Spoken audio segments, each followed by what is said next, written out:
Welcome to Real Talk Ministry Black History Moment. This Black History Moment will be talking about C.R. Patterson and Sons. You will find in many Black history stories that it is often hard to trace back to their roots or find a lot of pictures of Black people as children with their parents or siblings, or even as adults. You may hear many adults talk about tracing their roots to find out more about their heritage. Well, for those back in the day, becoming slaves split up the family, and sometimes their story is hard to trace. One thing about this story is that you have a father and a son who were able to be the first to make history in the automobile industry. C.R. Patterson and Sons, founded by a father named Charles Patterson and his sons Samuel and Frederick Patterson, were the first Black-owned and operated car company. Charles Rich Patterson. Charles Rich, better known as C.R. Patterson, was born a slave in 1833. He escaped slavery for freedom and ended up in Greenfield, Ohio. There isn't much about his life growing up, like the struggles of being a teenager or being a runaway slave, but we do know he became a husband, a father, and a successful businessman. In our last lesson, we learned about patents, and Mr. Patterson was able to obtain a lot of them. A lot of information of C.R. Patterson can be difficult to find when doing your own research on his patents, but there is education and research. Before there were cars, there were buggies. A few of C.R. Patterson's inventions involved putting a top over the buggy and adding a vehicle dash. The most accomplished part of Patterson's life was being the first Black American to own his own car. C.R. Patterson had two sons, Samuel and Frederick.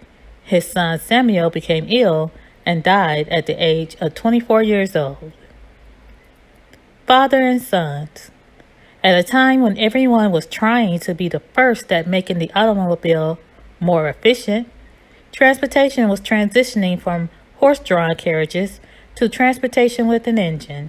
This horse-drawn carriage was what C.R. Patterson pursued for his company, along with his son Samuel at the time, until C.R. Patterson died in 1910. That is when his eldest son, Frederick Patterson, took over. Frederick D. Patterson, named after Frederick Douglass, had a couple of firsts as a Black American himself. He was the first Black basketball player at Ohio State University. He was the first Black American to build a motorized car called the Patterson Greenfield. That became available in September 1915. It was said that his car was a way better running car than Henry Ford's Model T.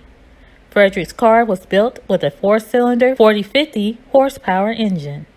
Frederick expanded the business when he began shifting production from cars to trucks and buses. Frederick has been praised for the great work he did in taking over his father's business. It has been said that being a Black man may have hindered areas of growth that others achieved in their business as a car company, but his persistence proved a lot of people wrong. Frederick D. Patterson died at 60 years old in 1932. C.R. Patterson and Sons provided 74 years of transportation, and in 1939, the company closed down for good.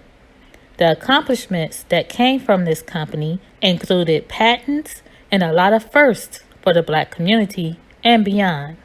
Carriages, automobiles, buses, trucks, and the unlimited commitment to being great men that serve their community should be an example to everyone. Despite their obstacles, they didn't allow anyone to hinder their dreams and goals. Their example of being entrepreneurs and businessmen proves that you can accomplish and be whatever you want in life, regardless of your race. We are thankful for C.R. Patterson and his sons. This is Real Talk Ministry Black History Moment.